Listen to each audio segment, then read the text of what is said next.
Hi there, welcome to the Shoe Rainer drawing channel, and today I'm going to show you how to draw these amazing Halloween lanterns made out of jam jars. But let's not talk about it. Let's do it.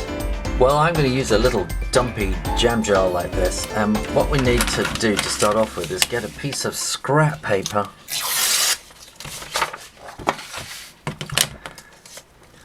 and wrap it around and give yourself an extra couple of centimeters, half an inch, something like that. So that is how long you want your piece to be, and then measure that like that. That's how long you want it to be, and then you want to measure around about how wide it's going to be. So this one is going to be like that, and like that. So draw very, very lightly one line. I hope you can see it. And again, that's very, very light. And if you've got a set square, you can just mark off the ends that you marked earlier. So we have our rectangle marked out like that. And so what I'm going to do is I'm going to show you this using watercolor crayons.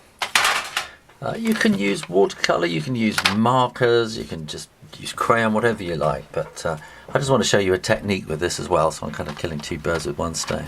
And first of all, I'm going to get brown. I'm going to draw this kind of pumpkin kind of shape like that, and these will be the eyes and the mouth like that, and we'll want a little stalk in there as well. And then what I'm going to do is put these little lines in on the edges, and you'll see what happens when I start colouring in with the water, and then maybe some lines going across like that just to add texture to the thing. But then what I'm going to do is fill right the way across these orange lines. So this is the pumpkin orange, like that. Now look what happens when I start with a wet brush going over it, and I'm going to leave a little area just white there, and then the orange and the brown kind of mix together.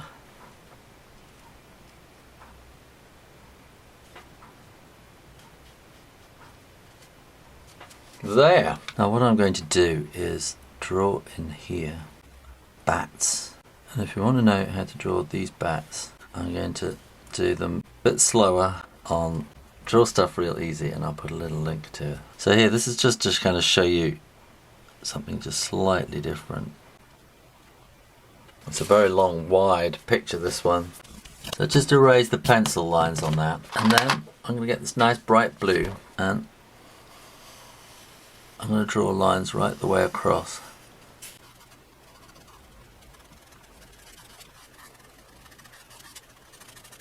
Then I'm using a Prussian blue, which is a darker blue, and I'm going to just kind of flick these down from the top, which will kind of add a darkness up at the top, and the kind of a graduated colour. But it also adds to the texture as well. And that's, I think, the thing that I really like about this technique is that you get watercolour, but you get the texture as well from the crayons. So turn this upside down, go back the other way.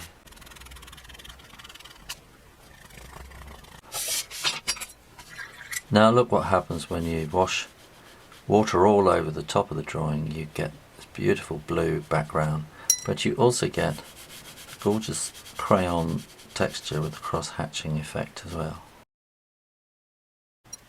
And don't worry about going over the edges, because it's going to be cut out afterwards. But also you don't want to go too far over the edges, because you'll take all the colour with it, and you really want the colour on the design and not on the bit that you cut off. Now you can shade in your bat.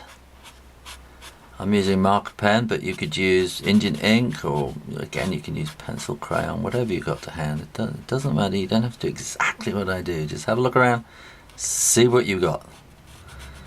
And but some things you want to do in the right order, because if you use something that's kind of watercolour and then you're going to use wet on the top afterwards, it's going to get messy. So you know, think about which order you're going to do your colouring in, so that you don't upset the colour that you've already done.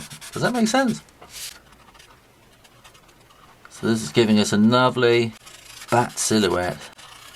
You can do witches and all sorts of things. I've done lots and lots of Halloween things. Go and search my name with Halloween and you'll find you'll find lots of them there. Now we need to cut these out. I was just about to use a fancy scalpel and ruler and cutting board, then I thought, no, health and safety wouldn't like that. So anyway, get yourself a pair of scissors and cut out the strip that you've just painted.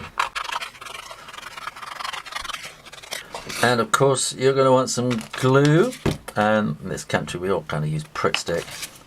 I don't know, you probably have something similar wherever you live. It's probably called something different. And then put a little dab of glue on there and just wrap your picture around the jam jar like that. And then you're going to want one of these little tea lights, and you stick that in the middle. So light those candles, and mind you don't burn your fingers, and they look like this, gorgeous. Now what's really great about this project is you can go to the Derwent website. I'll give you the link below, and you can download a PDF which gives you the whole thing step by step. It was a project I did for Derwent, and there's a competition. Now if you live in the UK and it is still 2012, this is only going to happen in 2012, you can win me to come to your school for the day and read stories and do art and stuff like that. So go and check that out. In the meantime, happy Halloween! Well, if you enjoyed that, I'd like you to go over to www.shoerainer.com and sign up for my newsletter, where you'll be kept informed of all the different things I'm doing, all my different projects. In the meantime, keep drawing, practice, and I'll see you next time. You take care now. Bye-bye.